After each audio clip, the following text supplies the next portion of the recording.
जिक्र में खूबसूरत आवाज दे हैं सीताराम उर्फ झोलू जी और रूपा।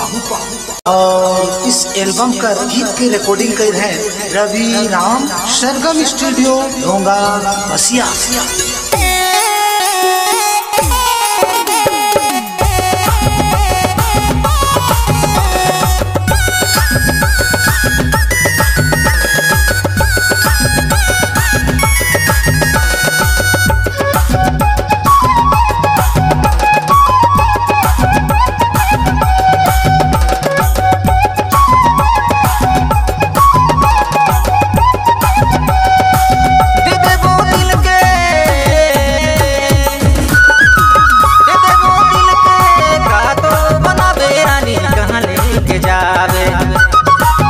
अरे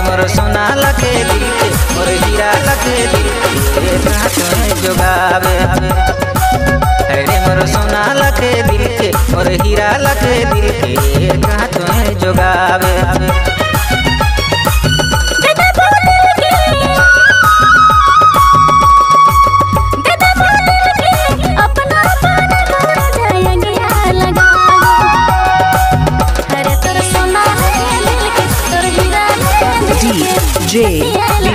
सिमडेगा सिमडेगा सिमडेगा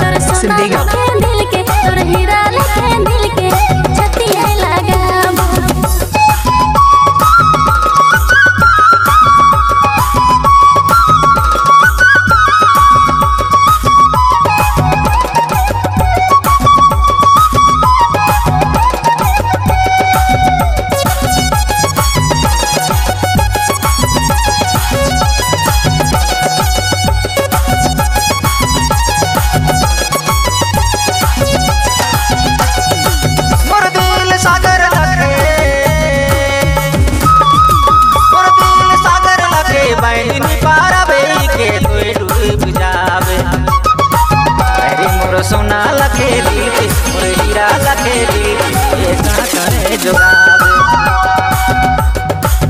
अरे मोर हीरा लगे दिल के और सोना लगे दिल के कहाँ तुम्हें जोगावे।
सोना लगे दिल के और हीरा लगे दिल के दूल्हर से जोगावे। मोर सोना लगे दिल के और हीरा लगे दिल के दूल्हर से जोगावे। मोर सोना लगे दिल के और हीरा लगे दिल के दूल्हर से जोगावे।